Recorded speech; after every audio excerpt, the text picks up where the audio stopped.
the Chase Thomas Podcast, for people who have nothing but time to kill. Yeah, so I don't know. For sure.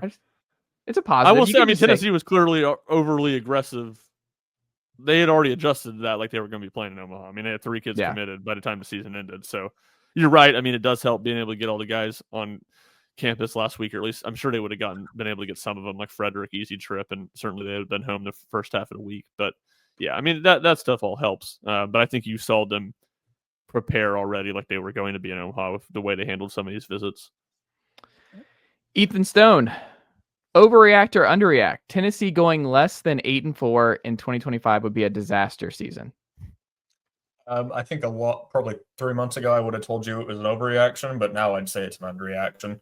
Because the schedule is just so easy, and the defense is still projected to be good. And I mean, the run game just should not take that massive of a step back, in my opinion. So if Tennessee's out here losing to Oklahoma, Florida, Alabama, Georgia, and one of Arkansas, Kentucky, or Vanderbilt, I'd think that's a problem. I'd honestly go even a step further.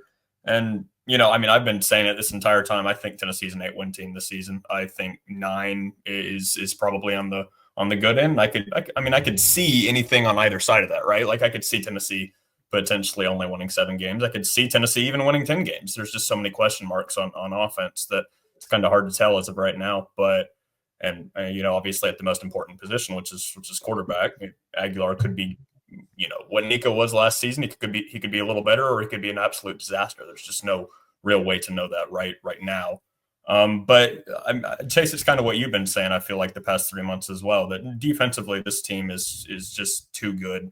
It's a team that was carried to the playoff by the defense last season, and you lose Pierce, obviously you lose some spots along the defensive line, but I'm always going to trust in Rodney Garner to get the defensive line well. We've got a good secondary with McCoy obviously coming back, with Gibson back there with the Colorado transfer. So there's nothing I'm particularly worried about that says they're going to go win less than 8 games. But if we look up in 9 months and Tennessee only won 6 games, or only won 7 games, yeah, I'd absolutely say that's a disaster.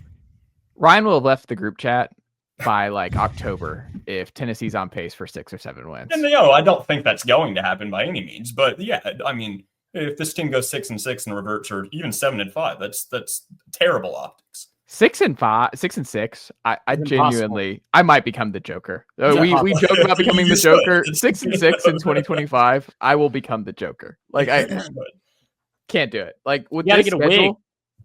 Yeah, the schedule's too easy for that. If you're playing Florida's schedule, it's maybe a little different, But except for Mizzou, I'd say Tennessee has one of the easiest schedules in the SEC this season. It would make me physically ill. Like anything other than less than 8-4 is just preposterous. Like you cannot go worse than 8-4 with this schedule. You just can't. I think the only way that happens to me is if you lose to Syracuse. Yes. You lose to who? Exactly. Syracuse. The Wolves fall off the bus early. I can see that as well. Yep. And you can't. I told you, Chase, when we did a pod a couple weeks ago, and I was like, what if they start Aguilar and he throws like 2 pick sixes in the first quarter?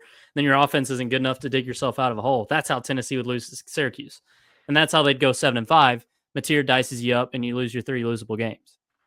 Like if they lose to Syracuse, I'm gonna be wheeled into Neyland Stadium against TSU, where I look like a mental patient where they're dragging me in, and I'm like, no, I don't want to. I don't want to do this anymore. It's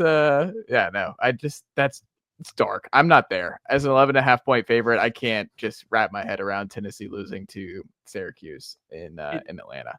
It's more likely though than the road trips to Starkville and Lexington. No, I think so. No. Dude, those teams are so bad. Respect the cowbell, number one. Are you saying respect the cowbell? Are you saying it's more likely that we lose to Mississippi State than we do to Syracuse, Chase? Oh, 100%. No question. Like, absolutely lock that one in. It's way more They're of a... bad. Like Mississippi State and Kentucky. People gave me this grief about Arkansas last year, and you just want to keep falling in this trap year over year. And I'm like, Levy knows Heupel. If Blake Shapen's healthy, that has all the makings of just we're sweating that fourth quarter where it's like 27-24. You don't even have a Van Buren boy anymore. Hey, Van Buren is back. He's QB2 at LSU. We can get back on the Van Buren thing after the fraudulent Garrett Nussmeier moves on here. And we can go fraudulent. Yeah. What? Terrible take. He's a top 3 quarterback in the sport. No, he's not even top 3 quarterback in the SEC. That's crazy. Is Top it 3 in the league? Who are your top 3 quarterbacks in the SEC right now, Chase? Sellers. Sellers, Lagway? Okay. Let me see here. Throw Arch in there in front of him. No, you can't throw Arch. The Arch stuff is just silly to me. Like, I respect that. you can't throw Arch. I'd probably go Sellers, Lagway comfortably, and then Merklinger? Man, I agree with you, but I'd put Nuss. Merklinger is right there. Y'all are gonna just. I cannot wait this fall on the pod, on the radio show. If Merklinger hits, like if I get to live off the Merklinger hit, it is just it's top notch. Like there's nothing gonna be anything like it, because guess what? You get Merk for 3 years. Like if I'm right about this one, like I have come around to where I think Merklinger should be a starter. I like Merklinger as a starter more. And the thing is, to Jack's point, like you need him against Syracuse. Like I just like the low floor guy who's not going to lose you games, which is kind of what you need against Syracuse. I can't get past Jake Merklinger is going to be Aaron Murray for Tennessee. That take is insane. Dude ended his career as the SEC all-time passing leader. Jake Fromm, like he's worst case scenario. Jake Fromm's best case scenario, but I can at least he went to a natty.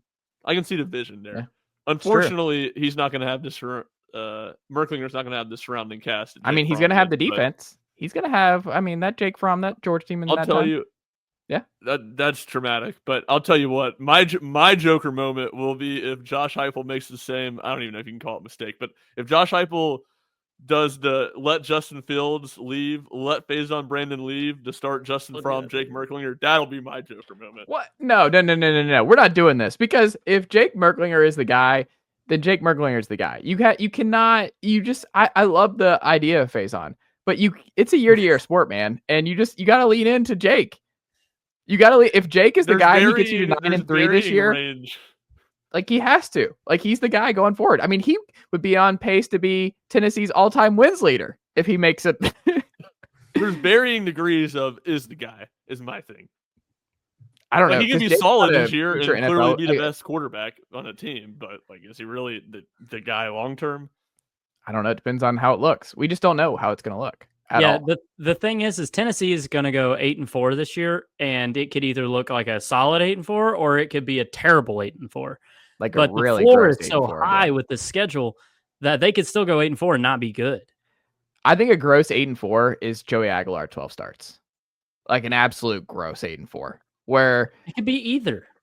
You can go gross 8-4 with either one. No. Where's Jake Merklinger from? Savannah, Georgia, I think. Somewhere. Okay. Yeah. Gotcha. Calvary Day. Yeah. I don't know if y'all saw. He was throwing with the other 4 and 5 stars. Tennessee. Maybe he can. 3 or 4 are. Yeah. Okay. Tennessee went and got the number 1 Georgia wide receiver back-to-back years. Seemed like they have a good relationship with QB1. Hey, Chase said this to me the other week, Schumpert. He was like, all these young guys on Tennessee's roster, they've probably played in Mercedes-Benz Stadium before. They'll be familiar with the territory. Week 1. If you have to lean on them, gonna bode well. Been there before. Spot the line. Spot the line. It's a home game, man. It's a home game. It will be a home game from an environment standpoint. Yeah. Can you imagine a Syracuse fan making that booking? Like, just let's go see Ricky Collins versus Joey Aguilar in Mercedes-Benz, where we're an 11.5 point road dog. Hold on. Imagine being a Syracuse fan. Oh, the Anginelli part versus Joey Aguilar. Okay. Yeah. Gotta get it right. It's a good point, Jack. Yeah. We'll see. That's a highly contested summer battle. Everyone's locked in. Is it Anginelli or is it Ricky Collins? Who wins that one? Can you imagine being a Syracuse fan and watching Tennessee beat you in a really ugly game, like 24-14 to open the season, and just knowing Rick Barnes is coming up to your place to beat that ass the first week of December. He's gonna be here soon. You can't escape. Can't escape Rick Barnes in a 15 to 25 point win over your now poverty basketball program. December's getting closer. Winter is coming. Do you know what'd be great? They need Rick Barnes at this game, and he's just looming at the top of the bins. Like he's just looming. Someone has to get Rick there. Well, the thing is about Rick Barnes too is he only wears 2 colors, so just make sure he's wearing his all black fit that day too, instead of his all gray fit. My wife is adamant he's got to stop the grays. Like it's got to be black or orange. I know he he doesn't like the orange or whatever, but he needs to wear black or orange. He can't do the grays. My wife is so out on Rick Barnes wearing the gray. I think the gray looks fine, to be honest. Nicely done, nephew. The Chase Thomas Podcast. Hell yeah.